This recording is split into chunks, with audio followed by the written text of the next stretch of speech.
Today, to deepen our conversation, we have a very special guest. He's no new hunt, by the way, in the market. He's a man who's been here for many years, seen the real estate landscape evolve to where it is today in Dubai. Simon Baker, Managing Director of Haus Haus. Simon, thank you very much for joining us today. It's Lovely to having me. It's very kind of you. So lovely to have you. And I love good to hear about being an old hat in the Dubai real estate market. So it's Yes. nice to hear. Well, that's a great Maybe not history. age-wise, but for the others, sadly. For all the good reasons, All the yes. good reasons, Yes. like- Well, it's interesting that you mentioned that. I mean, we've seen the roller coaster ride of the real estate business and landscape in Dubai. Before we get into that, could you tell us a little about Haus Haus? And more importantly, from an angle of the viewers who are listening today, how different are you from the rest of the cowboy gang, so to put it? Cowboy gang, yeah. Okay, well, we set up Haus Haus in 2013. There's three of us who set up the company. Right. Myself, James, and Luke, and we're all ex-brokers. We've all Right. been there and done the job, and we feel like we've certainly worn the t-shirt. I moved to Dubai in summer of 2005, so we saw both seen a couple of cycles in this market, and as you mentioned earlier, some of them have been scarier than others, which I'm sure we'll come on to. Yes. Haus Haus was set up in 2013. We felt that there was a better way to do it. We felt that three brokers who, if we really obsess over our customers, a very customer-centric real estate firm who we set up a real estate company for, built by brokers for brokers, if you like. That was our idea. I know there's lots of people who've Right. said similar sins. Yeah. And try to structure that in a way that does the best, that follows our company values very closely, that we really do care about. Well, The the view question to I want to ask you is 2005. I mean, that's like way before you could even cast the vision this far. True, yes. You know- I arrived in Dubai, actually landed in Abu Dhabi in the middle of the night on the 26th of June, 2005. I remember thinking, wow, what have I done? I'm a sort of country lad who's come from the Cotswolds, originally from London, but moved from the Cotswolds. Very nice, green, quiet place. Cool Landed in weather, Abu of the Dhabi. blast of heat here in Blast of summer. heat, and end of June, in the summer. Yeah, Drove deep summer. Dubai to Abu Dhabi and just saw towers everywhere. I think at that time, the statistic, there was more towers in Dubai than anywhere else in the world. Yes. And I was just like, wow, what have I done? Yeah. Oh, yeah, So you're right. bit Yeah, of a but that- shock. yeah. Certainly a bit of a shock for Yeah, sure, yeah, It's a bit of a culture shock. And I think the first year probably took me some time to really adjust to it. Yeah. Did various different jobs and then looked around and I thought I'd had a bit of experience working in property in the UK, only a little bit because I moved here when I was 19, so I was still very young. And yeah, within a year I looked around and I thought, that if you're going to be selling something, you may as well be selling something that's expensive, that's someone's lifetime purchase, if you like, and property seemed to me like the best option. I always had a bit of a passion for property, so that seemed like the obvious move in Dubai, Right. given all the Right. cranes and all the off-plan stuff being Yes. built. And There was a crane index, if you remember those days, and we were measuring how healthy real estate was, and Dubai was peaking. yeah, We had the highest crane highest index. number of cranes. Yes. Which shows, and obviously, but the property, the market and the city being built very, very fast. Yeah. Lots of people moving here. At that time, it was a very different market, wasn't it? It was a completely speculator-driven market. Yep. People were coming here, they were buying.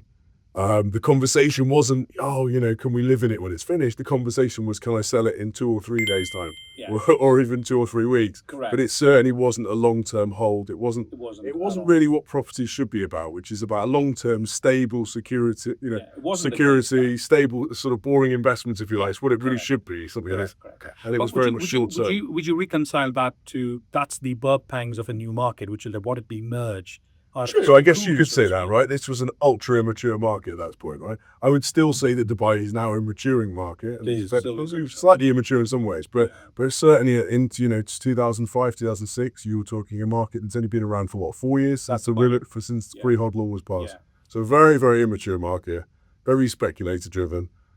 And then we mentioned earlier, you got to the end of 2008, I think it was about October, I forget the exact date, and suddenly, boom, The red month, the red October. and dropped about 70% over the next 6 months. Correct. Which I think there's probably historically, there's probably no property market that's ever dropped like that. Yeah, it hasn't. Ever in the past. That's the first time that we've seen a recession of that size in Dubai.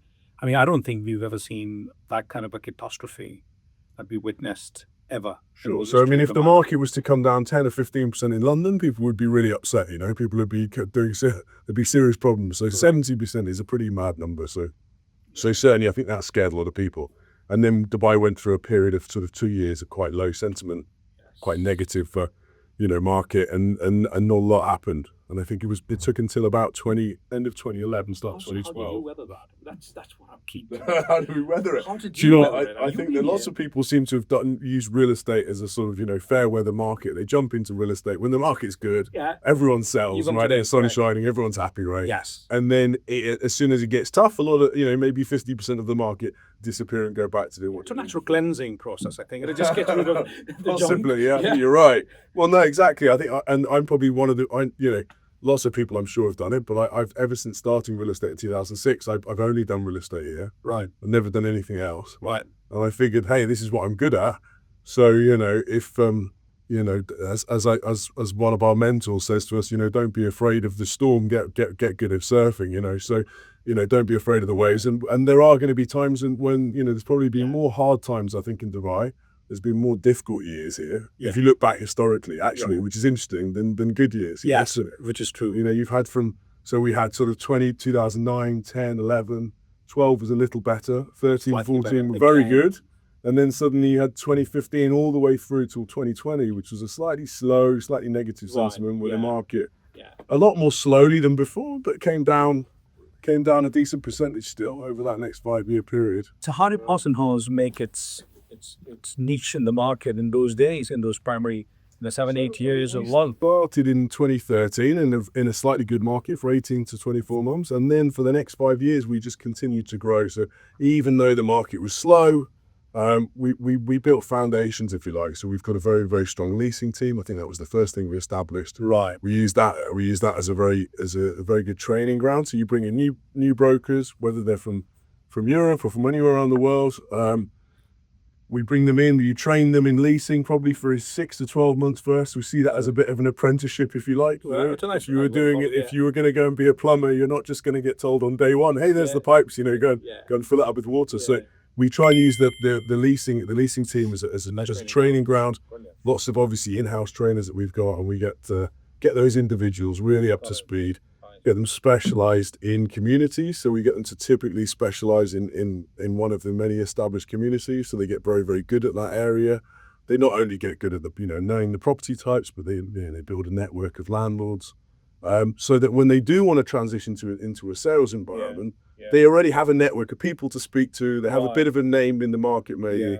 And that makes it infinitely easier and for sort of you faster to get traction, if you like. Yeah, so you must have definitely seen people who came into your leasing and then move on to buy their own units in Dubai. Yeah, nice crossover from there. So typically people start in leasing. Maybe they've been an estate agent, maybe say in the UK. They've come here. They've done, let's say, 12 months in leasing. Got really good at their trade there. Really, learned to buy, learned how to get around. Learned the market and the property types, and met lots of built a network of landlords. Their transition into sales then is a lot easier for them. It's a lot faster. Right. And typically, some of our best people in our sales team have been the best people in our leasing team. Yeah, that's right. And they really have come through. And we've got quite a few of our senior management now, director levels, who started in leasing, which is really, really nice to see. Right. So they're people who've literally come to Dubai and, work their way through the team, if you like, to become sales directors. And even our managing director started in the leasing team many years ago now. But which is really, really good to see. So that helps in understanding how agile your business model is, from moving away from leasing, also going into sales. I understood that you were very strong in the secondary market at some point in time, right? Yeah, I mean, this is our whole business model. So leasing, sales, on that off-plan. Slightly more recently, we've built a fairly strong off-plan team. Right. But our residential resale team is the sort of cornerstone of Haus Haus, if you like. They deal with most of the different communities in Dubai. And I think it's very important to have that pillar within the company, because as we've seen in the past 20 years in Dubai, off-plan sometimes booms and sometimes really slows down. Yes. So just relying, it would be very one-dimensional for a company just to rely on doing off-plan resales. Right. So the leasing team feeds us with lots of leads and with lots of brokers for the future, and then sales and now off-plan as well is a significant part of the business as well. Right. About 30%. It's good to 30%, right? About 30% off-plan and about sort of 55-60% for resale. So it's lovely there. So your primary business model would be 50-60% of leasing and the rest of the 30-40%. 50-60% of sales, probably. Leasing actually from a revenue perspective is probably only 10% of the firm, something like that. Right. Even 7 or 8% of the company. Right. But the leasing supports, you have to remember that when you sell a property, properties are either bought to live in or they're bought as an investment. Correct. And in order to turn that into an income-producing asset, we need to manage that unit successfully. So that goes to property management. We've got a separate property management. Right? Is that not part of your... Bree's actually a maintenance company, so we can come on to that in a minute. So we've got House and House Property Management. We've also got a holiday rental company, House Holidays. So those are different. These are all different methods of supporting you. If you are my customer and we're going to sell you, let's say we sell you something off plan. It's very common in Dubai if you're free. It's very easy, isn't it? As they say, right. Anyone can go and buy something. It's a lot harder to make sure that investment turns into something that really correct what you promised, well managed for the future. So all these departments are less necessarily about income generation, right, and more about supporting you as our client. And if we really look after you and manage your unit successfully, hopefully you'll feel that, hey, these guys really look after me. Next time you think of buying, you'll hopefully come back to us. So that's. Right. To me, that's us creating the whole real estate environment, if you like, to manage those properties successfully. Right. That makes sense. It does. I'm very encouraged to see that you've also now moved into the off-plan market. Dubai's off-plan market seems to be boiling over. 60% of that business today comes straight from 60+% this year, right? All transactions, which is a lot, isn't it? Yeah, but what are those telltales? What does that tell you about the market? I think from an encouraging perspective, it tells you that Dubai is obviously very, very attractive at the moment. I think Dubai's always been attractive, and it's always had the typical reasons, the charm of the place, and good weather, and let's say sunshine and no tax were all the original reasons, weren't they? 20 years ago, you come here because there was no tax, and hey, I don't want to live in the UK in the rain. I only go live in Dubai and live on the beach. I think more recently, the other things that have been made the place, made Dubai very attractive. Is healthcare improvements in healthcare and education, safety and security has been a huge one. And I think a sort of post-COVID Dubai looks quite different. I think I'm sure you'll agree from 10 or 15 years ago. It's much more of a place where you're having families who are coming here, probably not for the 1 year to try and run here and make some money, probably more for a lifestyle decision, safety, security, decent schools, and healthcare and all that stuff. Absolutely. So that's why we're noticing a lot of people moving from London. I don't think it was ever the tax and the weather that made people leave. It was more recent years. It's been the sort of security, this sort of joke becoming that you can't walk down the street with your mobile phone in your hand because someone will ride past on the bicycle and nick it off you. So absolutely. All these reasons that actually, and Dubai has got better and better, and potentially bits of Europe, unfortunately, it's sad to say when you're from there, but have actually got worse. So when you look at them in balance, and suddenly it's a stark difference. Yeah. I know you spoke about safety and security as well. About 5-6 years ago, we didn't see that many families wanting to move to Dubai and live in Dubai. And Dubai has really done well in terms of infrastructure. Going back to the old philosophy, you build, people will come. They continue to deliver infrastructure. Even today, we know the load of the infrastructure today, where we are. Yeah. And we are seeing families coming in, moving a lot more into Dubai than what it was in the past. One of the reasons is safety and security. Definitely is. There's no doubts about it. Tax, like what you said, has always been a consistent reason for people to love Dubai, come bring their monies in, great place to invest. Yeah. You take your monies out with half the damage that you would do elsewhere. Yeah. We are still seeing a migration of a lot of millionaires moving away from the UK, especially from London, and moving into Dubai. What's driving that? I think it's the same reasons, honestly. I think the people who have been living there for years, probably frustrated with the weather and the tax, but that wasn't necessarily, as I said a minute ago, that wasn't necessarily the reason that broke, the straw that broke the camel's back, if you like. It was probably, the fact that, they maybe don't feel as safe. I think the safety is a huge reason. If we ask anyone who's coming here, tax is a big thing. I think for some of our high net worth and ultra high net worth clients, they're selling businesses in the UK, sometimes for hundreds of millions of pounds. 500 plus million dirhams. And imagine if you were to sell a business here and they were to say that we're going to take full 30 or 40% of that, or whatever the exact number is. It's a huge number. I think it's 40%, capital gains tax. So that's a huge number. And just by moving here, relocating here, the tax year before, they can avoid all that. it seems quite logical, you know. And Yeah, it seems a bit silly from this perspective of the UK government, because they're pushing these people away that are actually, and then they're losing the real contributors to society, you know, which is the sad bit of it. Yeah, it is happened, yes. I mean, you're right. When people move in, they're already making good of about 30-40% capital gains tax. But you also have the inheritance tax, the capital gains tax, you got to pay the income tax, and all that put together. I'm not even sure if real estate is going to be that proposition of the future for London. London used to be a great place. Yeah, I think London, obviously, yeah, it's certainly, I think non-residents used to be able to go and buy and not pay capital gains tax. Obviously, that changed, I think about 10 years ago or so. We've stopped a lot of GCC money going into London. I think people still see someone like London as a store of value, because obviously it's very safe and it's been there for thousands of years and it's not going anywhere. However, they are making it harder and harder. So in recent years, for example, if I had a mortgage on a property in the UK and I rented it out, you would normally be able to offset your mortgage costs against your income, you know, so like a business would do. However, now they won't let you offset your mortgage against the income, so you would pay full tax on the full income, despite the fact that after the mortgage you might even be losing money. Yeah, absolutely. So what that led people to do, I think the idea was they were hoping that people would sell houses and the price would come down, and the rent, they were trying to get the rents to come down because there were lots of private land. Right. So I think unfortunately almost the opposite effect happened. And I think, you know, so in line with that, there's a crazy statistic where I think it's about the average age of the first-time buyer in the UK is now around 37 years of age. Right. Which is, you know, makes you think that if you've just come out of school or university, that it doesn't really fill you with too much excitement that your prospects are getting very good, right?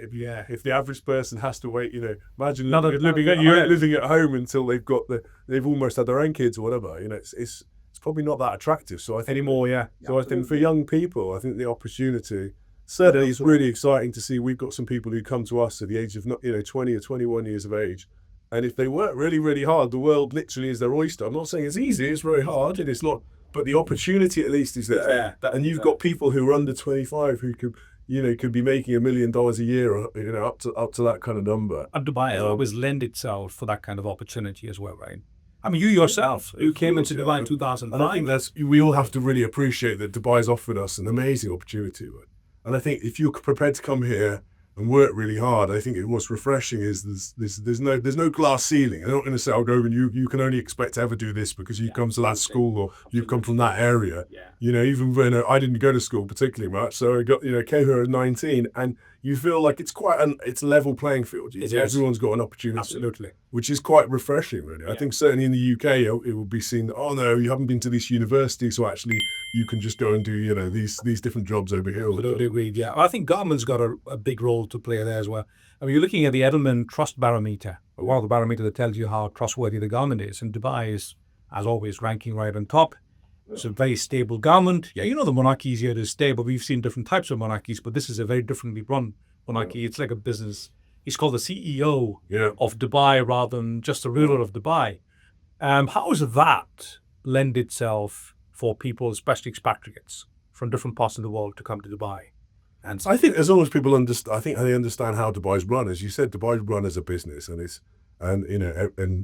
I think that's very refreshing. I think it's part of the reason, you know, whether you like him or not, you know, part of the reason Donald Trump's been re-elected in the US is because they've realised that you need someone in charge who can at least go and, you know, economically go and push the country forward, which is really, really important. I think, you know, for any country to be able to grow and to thrive economically, they need someone who has some understanding of that. Yeah. What's slightly concerning is if you look at a lot of politicians, and certainly in the UK, you do wonder what their credentials for that possibly are. You know, they're probably not even being paid to be in those kind of positions anyway as well. So I think that, you know, those are the kind of concerns that you could have. And I think that's right. For anyone who understands Dubai and they see the way it's been run for the last 20 years, and they think, wow, what's exciting here is you can go away for the summer and 2 months later you come back and there's a new road being built, and, you know, the proactive nature of the place and the fact that things, you know, they say let's do something and it happens. It's really, really refreshing. Yeah. In London, they say let's do it, and probably by the time the next government's being elected, then the next people the next 4 years say,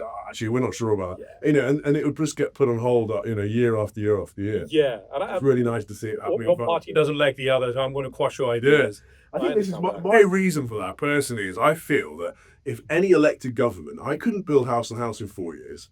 Or maybe that's my problem, and I should have been a bit faster. But we couldn't have built it. We've taken like 11 years now to get to a position where we've got a pretty stable foundation and everything else. Yes. So if you're an elected government, how if I can't build a business in 4 years, how the hell can you build a country in 4 years? It's impossible. Absolutely. And they spend half of that next 4 years trying to get re-elected for the next 4 years. So Just terrible. So I think if you think about it logically, it does actually makes a lot of sense. Suicidal, You need to have someone in charge who you can let them lead from the front, and you need to give them enough time. It doesn't happen in Dubai's been built in the last 30 years. Well, probably a bit longer actually. Really, the planning that's really gone into. Correct. It's taken even longer. So imagine if you just said, "There's only 4 years. Do your best." They would never succeed. Yeah, correct. So I think it's quite logical, really. Yeah.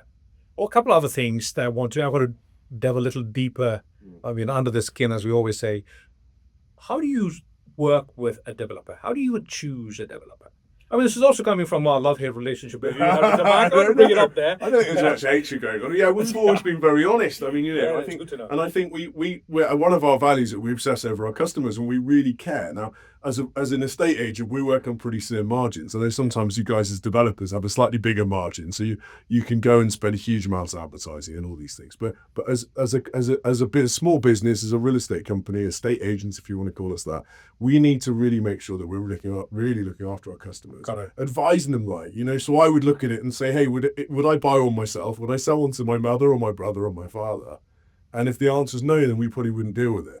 So how do you choose a developer? You want to choose people with the right track record. You want choose people who have done it before. Yeah. We spoke earlier about master communities. I think master communities and have become more and more in demand and popular especially in the last few years with families. Well, what's driving that up? I mean, I can see certainly in COVID, yes. let's be honest, COVID was quite a highlight, wasn't it? We all sat at home. Yeah. I was lucky enough that I was sat in the Arabian Ranches and we sat in the garden, and the kids just thought everyone was on holiday 2 months because they were quite a bit younger then. Yeah.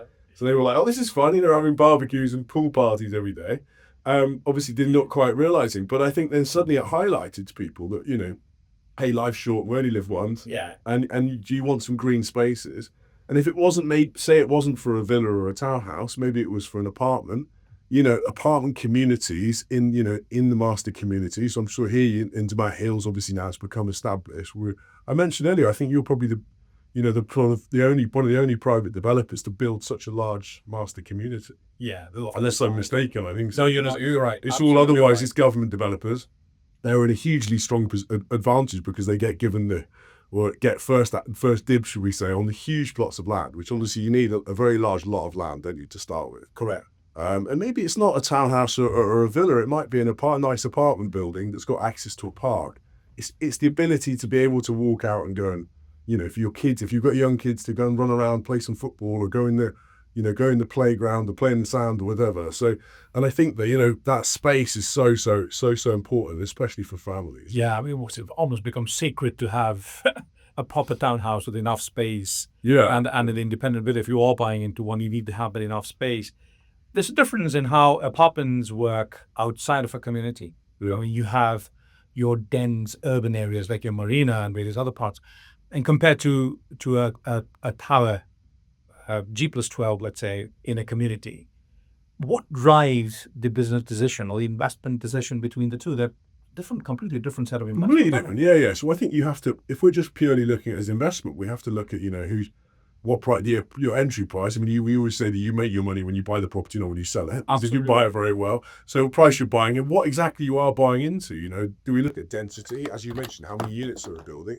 Of course, a project with 100 units in the building is probably going to be more attractive to an end user and, to that future tenant, should we say, who we're going to rent, we have to look at who we're going to rent the property to, than a building with, say, 500 units in. Right. In terms of access to facilities, more and more, certainly in the last 5 years, facilities and amenities have been, very high up on an end user's wish list, shall we say. Right. So they want to know, the parks and the playgrounds is great, and then they want to know, is there a really nice, top quality gym? Is there some swimming pools, or even these days crystal lagoons have come in. Absolutely. When a swimming pool's not good enough, you want a crystal lagoon. Yeah. So the people want access to all of these facilities. That's for that lifestyle. You might live in an apartment, it might be a smaller apartment, but if you can walk outside and go downstairs and you can access all these amazing amenities, then the lifestyle is suddenly completely elevated. I think the kind of lifestyle you can live in Dubai is completely different to certainly many places in Europe, and I'm sure the rest of the world, where it's Absolutely. raining most of the time and probably can't go outside because it's too cold. So suddenly these facilities make a lifestyle in Dubai very, very attractive. Lifestyle certainly has been destination lifestyle. Dubai it's considered to be one of the best destinations for living any kind of lifestyle that you want. Looking forward next 2 to 3 years, we know the markets are not going to continue the same upswing, the same honeymoon that we have right now because it's a growing market. What do you see the next 2 years?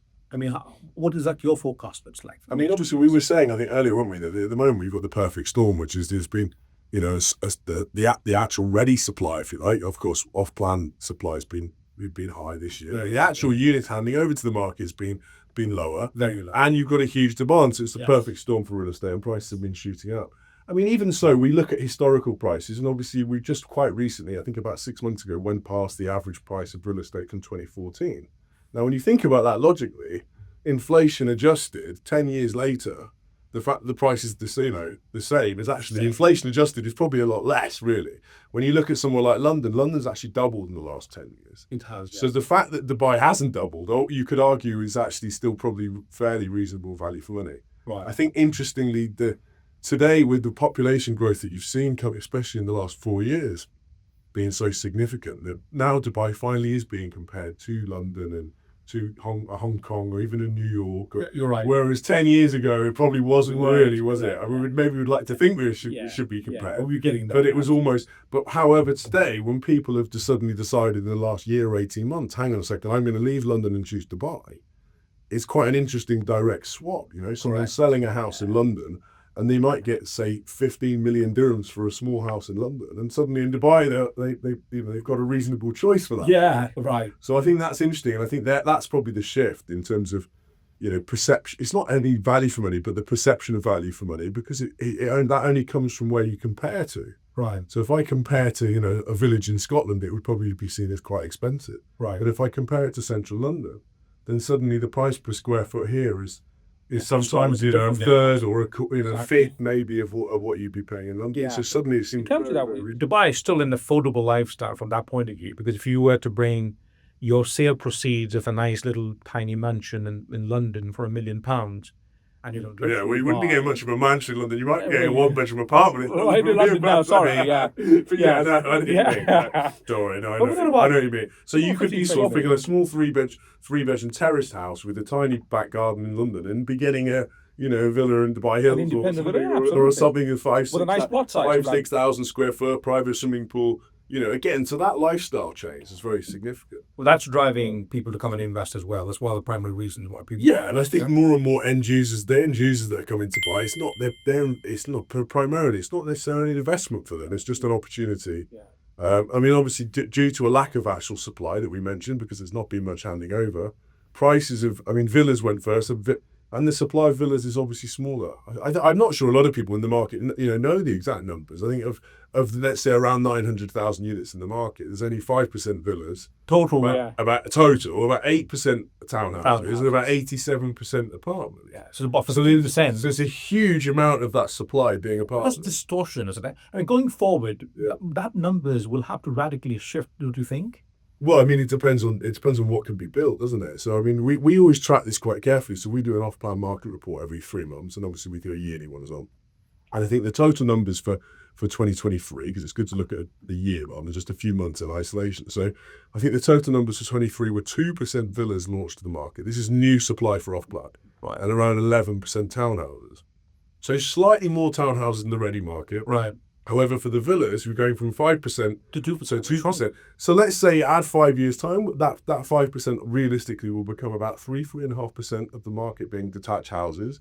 So if you are in a position to, which I guess is part of the reason why, when you guys are more recently, you've proven that you can do a nice community with DAMAC Hills, haven't you? And then Lagoons came along, and you sold very aggressively there. Yes, we did. Yes. And then you've got obviously DAMAC Islands with the next project. Yeah. And it really makes sense. If you're in the market and you're fortunate enough as an investor to be able to afford to buy a detached house, if you can buy one in a decent community at a sensible price, You know, That's a nice answer to I mean, all. you can say we can actually say today it's one of the investments that still today, if you can find one at a sensible price, we can do the numbers for you and say, hey, if this was ready, if this was in your Arches one or your DAMAC Hills or this area, this project, it would be worth X amount.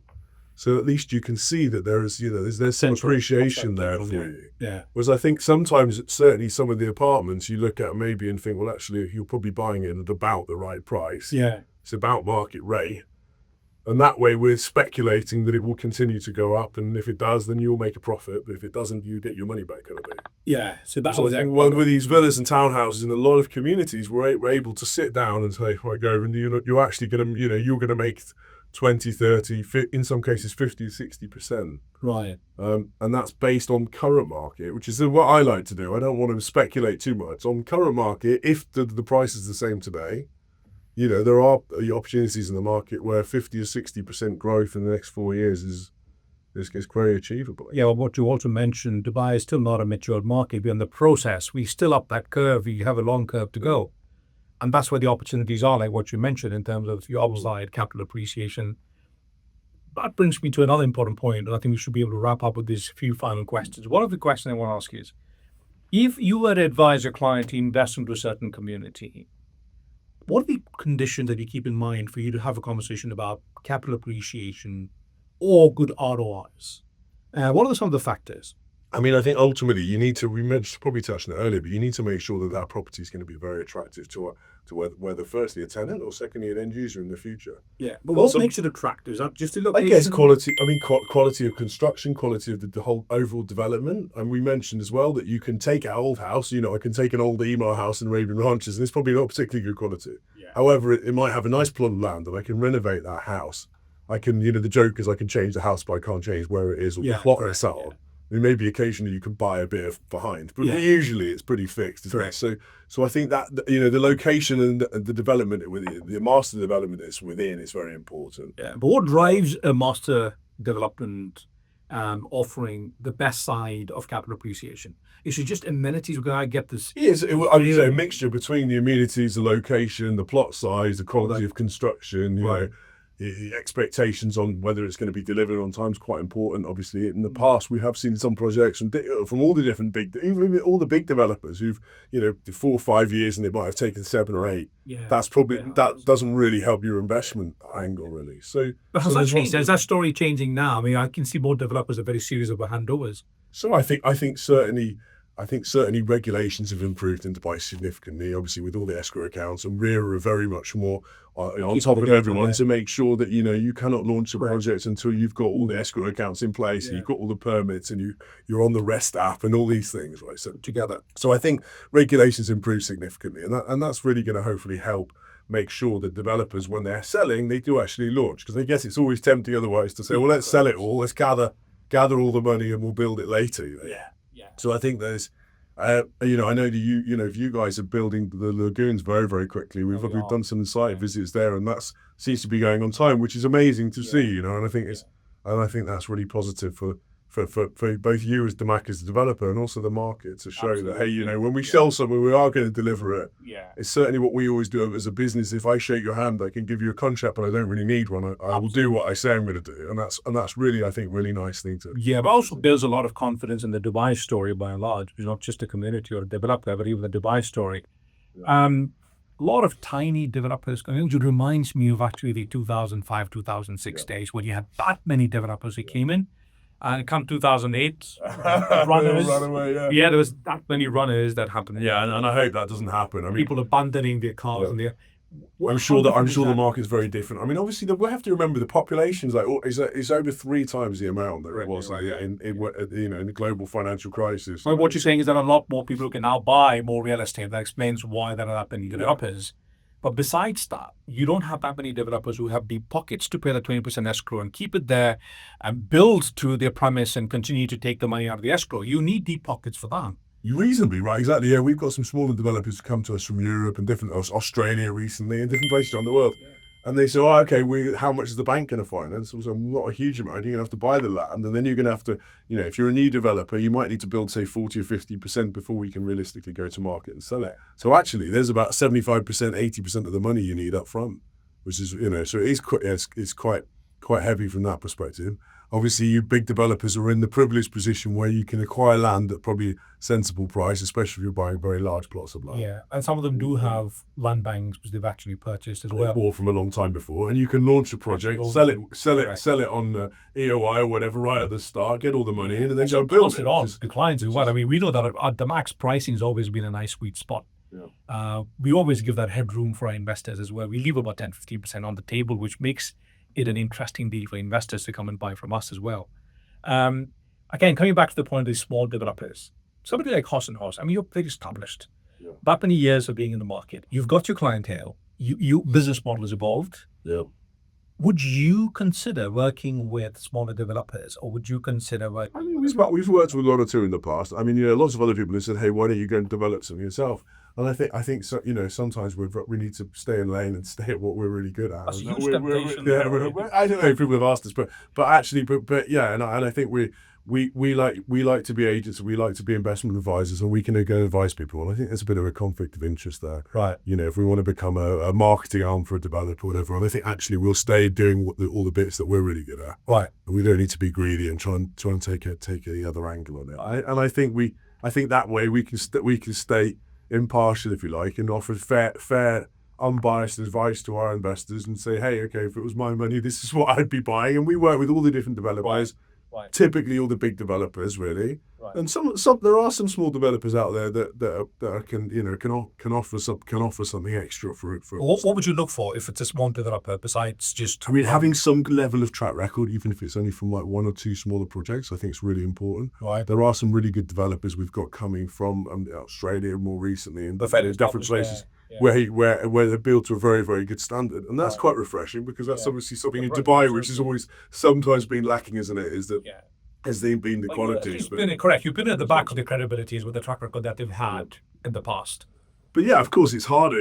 As an estate agent here, why would you go with a huge uphill battle trying to sell something that no one's ever heard of? Yeah. When you've got the huge master developers and all the government developers, and we've got the pick of those, and it's not that there's any issue with stock or supply, because it's all readily available. Yeah, but does Dubai have an appetite for that kind of inventory as well? That's another question. I think Dubai's got a huge appetite for this more niche market. Certainly the luxury market, as there's been lots of different offerings. Branded residence has become to a penny, haven't they? So I think if it's a really good hotel brand, a hospitality brand, that adds a lot of value. Sometimes just putting a logo on a tower, as you probably say, does that really add value to the future tenant or end user? Probably debatable. I think some of the really, really good branded residents will always stick out in the future and become very, very popular and potentially very good investments. Right. Well, they are boutique as well. They're very boutique investments. Yeah, and there's some smaller developers that are coming out with some really high-end projects, and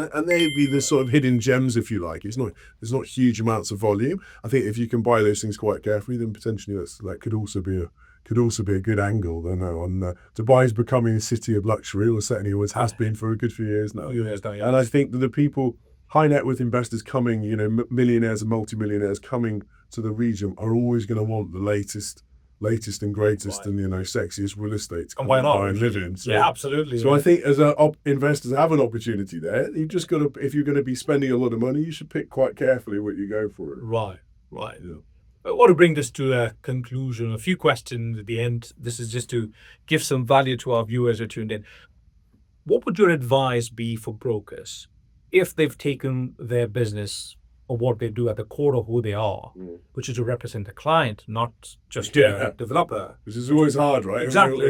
And listen, I really simplify. You're in a commission only.